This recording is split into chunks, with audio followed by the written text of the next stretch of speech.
Hey, this is Todd Clark, Executive Director of TIVA. We are down at the video show here for the next 2 days, December 4th and 5th at the DC Convention Center. And we have partnered for the second year with the video show, formerly the TV Expo, for this live streaming booth to talk to the movers and the shakers and all of the product representatives who are here on the floor. And if you want to come down and check out the video show, it really would be a good way to spend today or tomorrow. All kinds of great panels are going on, and like I say, equipment is galore. And speaking of equipment, that's my segue. I am talking to Jason Mantell, That's me. who represents this obscure little brand called Sony. Yeah, if you've heard of them. If you've heard of Sony. But really, so you guys are the big boys on the block. Tell me, I don't know much about your association with Sony, but have you been with them for a while? And why do you embrace the Sony brand? That's my softball question. Okay, we're starting slow. Okay. Yeah, so Sony, what I do for Sony, so I work for our pro support team, Sony Professional Services, professional support. And what we do is specifically what we do is work with professional photographers and videographers in the field. And we support big shows like this where, high-end professionals are coming in with high-level questions. Right. We come in and support those as well. But, Sony's very much it's kind of a twofold thing. First, you have to have professional products, and then you need to have a professional support team to support the use of those products with professionals, because there's always going to be questions or solutions that need answering and problems that need solving. Right. So not only do we have these phenomenal new products that everyone's talking about, but we have a team now to support that, and that's what I do. I've been with Sony quite a while now. Okay, all right. So let's get into the talk of the town, okay? So you've got two items in your hand. Yeah, so but it's just the two I could carry over here. Exactly. We have many other products over at our booth. And what's your booth number again? That's a great question. It's the one that says Sony. I know that. Exactly. When you walk in the door, take a right. That's and I think you're right over there. Yep. But what are the toys you brought with you today, and what distinguishes them in this competitive technology field? So I brought over two of my kind of favorite new items that we have. One being the Alpha 6600 body. And the new 16 to 55G lens. If you look, so this lens on a Super 35 type camera, which is what the Alpha 6600 is, this is the equivalent of a 24 to 72.8, except it's, that big and that small and very light. So this bundle is just awesome as either a B-roll camera or, you could even use this as your main camera.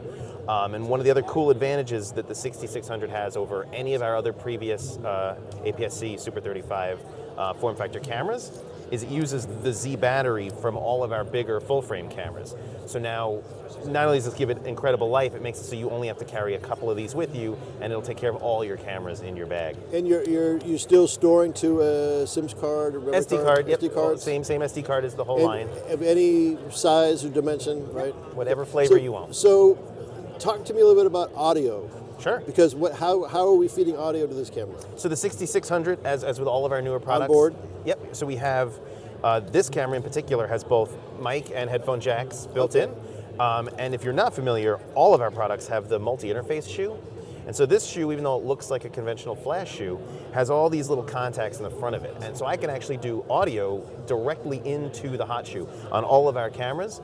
And so we make some adapters for that. You can put a microphone right on there. Right. Or, even cooler, my favorite, is we have three actually different adapters that go on there that give you XLR for true balanced, uncompressed audio directly into these. See, to me, that is the magic window, because everyone begins the conversation with audio by three letters, XLR. Yeah. It doesn't have to be that way. Correct. Right, because there are some competitive or comparable, would you agree with that? I mean, let me know if I'm wrong, comparable audio capture systems that aren't your traditional XLR plug-in. Yeah, and it all depends on your needs, which is why this camera, even at the smaller form factor, all the big ones can do this. Now having a small one, we have a regular mic jack, so sure, you have a lower price or a different, and you can buy they make preamps that you can connect and kind of do certain things there. But other accessories really need XLRs, for those mics and things. And there are some microphones, bigger shotguns and things that really you want to use a really balanced, uncompressed audio input. So who is your 6600 user? Is this the music video camera? Is this the technology conference? Let's tape a speaker, interview camera. You talked about it before, some B-roll gathering, things like this. So what do you match this camera with? And who is your target user for this? I mean, the short answer is everyone. I know, mean, I knew you were this gonna say camera, that. I knew you were gonna say and that. I know that seems like the cheesy answer, but I mean, you'll notice this camera has a fully flipping out articulating screen for vloggers. So literally, you could start with vloggers as the entry level for a camera like this. Yep. And we do have less expensive models that, this might be overkill for someone like that, but because it's still not all that expensive, being right around the $1,500 price point for a kit, it is still a good entry level piece or a high end piece for someone like that, or B-roll or high, A-roll, main cam.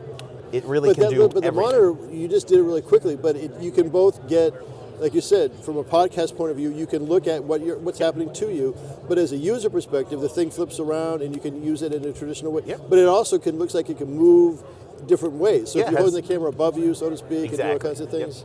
Yep. Yeah. Get low angle. Very interesting. Yeah. So in terms of other kind of internal, I know it's going to sound like an owner's manual, but if you want to get into some of the tricks that this is doing, talk iris and with this lens, obviously auto and manual zoom control, all that kind of stuff. So, but what advantage do you get with something like this? So with the camera like this, what you're really lighter, getting, smaller. Exactly. I mean, it's tiny, it's small, and so in some ways that kind of is a negative because people think like, oh, it's too small. I need something bigger. But when you really dive down into the specs, this has an unbelievable autofocus system, like comparable to our even higher end cameras. This can do the full face and eye tracking that all of our other cameras can do, and a lot of people, they've still kind of under that impression that, no, I need to do manual focus because autofocus isn't quite there yet. Anytime anybody tries this, they're like, oh wait, you mean I could put this on a gimbal and it'll just track my subject's face and I don't have to do anything? Right. Yeah, it's that easy. And it can do all of that so well. Yep. In some of these newer models, people will all of a sudden at the end of their long tech description say, but it's not actually a good low light camera. Right. What is this? Where are you with all kinds of lighting conditions? So it being a Super 35 or APS-C, depending on your terminology, it's not our largest sensor. Like we do have full frame options. We're going to get to that. That are technically going to be a little better in lower light, like high ISO things. Yep. But this sensor, I mean, you could literally see it right here. It's still huge compared to most of the other cameras that we're used to in the video world, being a 2/3 inch or even like micro 4/3. This is substantially larger than that, meaning it's going to be better in low light, higher dynamic range in low light. So it's still a really great camera for low light use. Okay. So set that down for a quick second. Okay. We're going to move to, is this a cousin? Is this a distant cousin? Like an uncle. Like a, yeah. Oh, uncle. We're going up. Yeah. We're going like up. Like a well-educated master's degree uncle. Okay. So what is this? And this is the newest, the A7R Mark IV. A7R Mark IV. So our model numbers, they're layered. Yeah. So the Alpha, right? And then, so all of our Alpha cameras are the interchangeable lens cameras. The Alpha 7s are the full frame bodies. Yep. And then the R stands for resolution. So the Gotcha. Alpha 7R line has always been all about resolution. Previously, the Alpha 7R Mark III was 42 megapixel in stills. The Alpha 7R Mark IV is now 61 megapixel still camera. Wow. So again, now that's full frame. So interchangeable lenses. even larger, fully interchangeable lenses, and all of our cameras, from the APS-C size Super 35, all the way up to full frame, and the FS7, and even all the way up to the Venice for $50,000 cinema camera. They all use the same mount. All of our lenses can fit on all of our cameras. So speaking of FS7, because that seems to be a go-to model to compare to, how does that compare to FS7? People have got an FS7 right now. And actually a lot of people end up running both. That's kind of why all of these cameras fit into the same kind of universe. A lot of people, the FS7 Mark II now, are the more conventional cinema style with they have an ENG grip capability. So the main reason you go to something like that is for long form recording where you need to record hours on end and you don't have to worry about any kind of overheating even in intense situations. And also if you need higher frame rates, like if you need 4K 60. So is that doing this? No, that would be, you would want an FS7 okay, for that. But what you get here is, kind of maybe not everything, but comparing this to an FS7 kit, both in price and in like just sheer size, and you can't go running to a gig with that for some quick stuff on a little gimbal. Right. This I can easily set up an amazing rig and get unbelievable quality, and in some ways, for some things this might even be better. It being full frame, that might give you advantages depth of field wise and low light wise that maybe your FS7 wasn't giving you. And audio on this, what happens? So with exactly the same as we thing? previous talked, there are quite a number of ports for various things.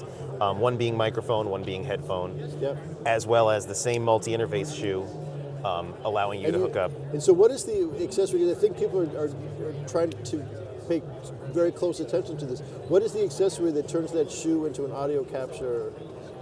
Oh, the one with XLRs. Yeah, yeah. So there's actually three. There's the XLR K1M, K2M, and K3M. You sell all those? Or Of course, I have them more. right here. And they've kind of each have a little different. They're all still current. Right. One is puts a port and then a little cable. Right. So if you were using like a cheese plate rig and you wanted it kind of off camera, you would use that one. We have one that sits directly on, so it's literally just almost like the way you'd mount a flash, Yep. and it just has XLRs. And then the K3M is the newest one, and that's the same as the direct mount one, except what's cool about that, and it's actually kind of unique to this camera, as well as the new A9 II has this as well, is that this shoe, as I said, has always been able to accept audio. In the new cameras, it can actually accept digital audio directly. So what's cool is previously the mic would send analog signal Right. into the camera, and then the camera would do the D-Day conversion Right. internal.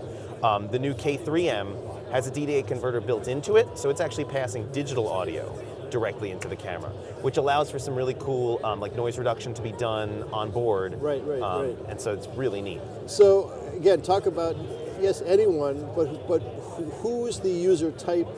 Is this the documentary person who wants to take something, into Africa or middle of Montana or Alaska? Is this the sit down and interview, member of a cabinet somewhere? The versatility seems like it's both, obviously. Yeah, but- I mean, that's the thing. So many of our cameras lend themselves, and that's part of the beauty of the whole system is how many of the cameras can fit into so many niches. Right. So you kind of like one size fits all. So this camera, being resolution, it's an amazing still camera, right? So for wedding video. Yeah, we should not forget these are still Exactly, like, still cameras. This is probably one of the best wedding and portrait cameras on the planet for both video and still. The still might be, if you're not using stills, it might be overkill. If you don't need a 61 megapixel sensor, then honestly the A7 Mark III, which is our less expensive model, might be better for you for straight video. Yeah. But as far as a hybrid to do everything, nothing can touch this camera. This goes toe to toe with any other product. If you're talking about like a Canon 5D Mark IV, which is still like their current, Right. this does everything that does times a million in a much smaller, lighter form factor. And we're budget-wise, we're probably above a $1,500 mark, but by much? So this body's $3,500. Okay. You start there, and this particular lens you have on it now. This is actually one of our most sought after lenses right now. It's the 24-1.4 G Master. Definitely this is not a very flexible lens. It's a straight 24, Right. but it's a great pairing. I mean, depending on the type of stuff you shoot, this Yeah. is an awesome because it's lightweight and small, so it can be used on a gimbal very easily. Even like a Ronin S, something smaller that normally the bigger SLRs traditionally couldn't work on. This kit works very well. So this is a chance to do a little bit more boasting and bragging. So why do you suppose it is that the Sony name is and has been, and maybe you've already answered it by just saying you are a support team, retained its trust, dependability factor? You just can't not win. You know what I'm saying? Thank you. But why do you suppose? Is it just because you guys have been Sony's been smart about sensing need, or they're just relentlessly improving features? I think it's a couple of things. One is you have to have the products. Right. Like if the products aren't there, the customers will look elsewhere. That's really what it is. These are just tools, and you need the tool that helps you do your job the best. And I'd say honestly, just from being in the industry for a while, and I've actually worked with other companies in the past, one of the things that I think is really unique about what Sony's been doing is, 90% of what is in my hand right now came directly from customer feedback. Yep. Sony came into this world knowing, this wasn't their forte originally. Like Sony Right. came from making, audio and high-end ENG products and broadcast products. This wasn't their forte. So they spent years learning and developing information Responding. directly from customer feedback. Yeah. To this day, we still do that. I have a feedback report I work on weekly with Pro Team where I work with pros. I hear, they wish something changed. So case in point, this right here was Yep. one of the number one feedbacks of the 7R3. They wanted this dial to lock because sometimes when it's on your hip, they would bump it. So Right. fast forward to one generation later, we now have this awesome little locking mechanism on that. Yep. It's just one tiny example of why I think Sony's heading in the right direction, is because they really like to listen. Well, it's nice because it's both a no-brainer and it seems easy. And engineering-wise, maybe there's some difficulties involved, but it is to know that there's responsiveness like that. Yeah, and another great example is the A9. The A9 was our flagship performance high-end still camera. And again, there were some things that photographers wanted changed or added, and Sony literally offered a firmware update to add features like I've never seen any company do before, right. where they added animal eye detection in the 7R3 and the A9. They literally added that. Any other company I'd ever worked with previously would have just made you wait for the new version, and most people would have accepted that. Sony was like, no, we're going to give you this humongous update, adding all these features, for free. Yep. So have you been to this particular event before? I actually have not. I'm located in New York, so I don't get out of my little hole very often, so I'm excited to be here. Well, some would call New York a kind of big tundra, not little hole, but we'll leave it at that. So I'm just curious whether or not you've been able to, in the short time you've been here, discern a differential in terms of the, I guess, the perspective and what do I want to call it, the big category of wishes and wants. I mean, is there a distinct New York market that you feels like it's different than you come out to the hinterlands in Washington D.C.? Do you have out in the sticks? Yeah, in the sticks out here. Which, we have the monument. We have that. But you. This is a really, and we talk about it all, through these other interviews. A really resource-rich, production-heavy environment. This Washington D.C., Maryland, Virginia. I feel like there's a reason we're here, in this city with this particular event, and that's because there was a burgeoning community. TIVA, WIF, and all the rest, Virginia Product. So I'm just curious whether or not maybe there is no regional differences. But it's both. Like there's definitely similarities, like kind of across the board. A lot of pros in the same field have the same concerns, but then they do diverge depending on your market. So in New York, there's a lot, maybe I have more like ABC News, CBS News, things like that, much more of that. Right. Whereas here you have a completely different main market. Maybe more freelance documentarians, and you get exactly. I've done work for CSAP, for HUD, blah blah blah, but I'm not the C-SPAN bus, and I'm some big mega corporation studio, but I still want a camera that's going to give me exceedingly noticeable difference in that viewing experience. Yes. People are like, what'd you shoot that on? Like, what?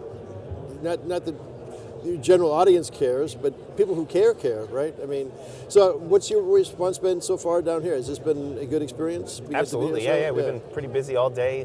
A lot of good questions. That's the other thing. Like at some shows, people are kind of just there to, or what are you giving out, or what are the discounts can you give us? But there've been some both feedback, like, oh, you know what, I can't wait to see, or what I wish I could see in the next one. And that's great because we take that feedback. Like I said, Sony listens, so we take that feedback. So that part's important. And then there's also people who are legitimately like about to buy their next one, because a lot of, it kind of seems, and this is across the board around the country as I've been traveling, is it seems that most areas, a lot of them purchased last, maybe about 4 or 5 years ago, like a big buy. The cycle so is now that kind of the cycle is coming yeah. around again, where a lot of these companies are ready to make a purchase, and it just so happens that we have perfectly timed some new releases that are fitting the bill for those people perfectly. Cool. So, because Sony almost feels like you're trying to contact God Incorporated. So how do people find support? How do they find someone like you, or how do they find you? Is it as easy as going to a website and you've got the drop downs and the tabs to find you? So we have the Alpha Universe website is actually, so it's Sony Alpha, right? So the Alpha Universe, alphauniverse.com, is just full of all kinds of tutorials and videos. So Alpha, just because that's your... Yeah. Okay. It's the whole Alpha community. Sony's very much about building these communities. Gotcha. And we have these events called Be Alpha all over the country, where we're really trying to bring in kind of a whole new crowd, kind of change it up. And so the Alpha Universe website is where you'll find a link for Pro Support, which is our Pro Support team, and you'll see a map with all of our faces on it, and where you can contact us with questions. So is there, with people who are in DC area, probably find a New York person, or do you have them regionally? No, so actually sitting over in the booth now is David Snyder, and David is the DC area Pro Support rep. Okay, cool. He's a little shy, so he didn't want to come on camera. Well, but- he's only on his own home turf. Yeah. He's a New York guy. He'll talk about anything. But no, I really appreciate New Yorkers like to talk. So exactly. No, but I really appreciate you bringing by these two, I'll call them tools and toys. Yeah. People are building their life Professional career on toys. professional They're- toys, exactly. But I think that in some of the conversations I've had, even this morning, there's this wonderful reaffirmation that there are plenty of stories to tell. There's some exciting new equipment that's going to be partner with you and maybe take your storytelling even further, take that vision even further. And it just seems like Sony's been that brand that's been in the mix for a long time. Maybe you're branding a new tool, but it does have a feel like that. You have confidence when you're holding that product in your hand. So that's just me, That's the goal. being biased, but also honest.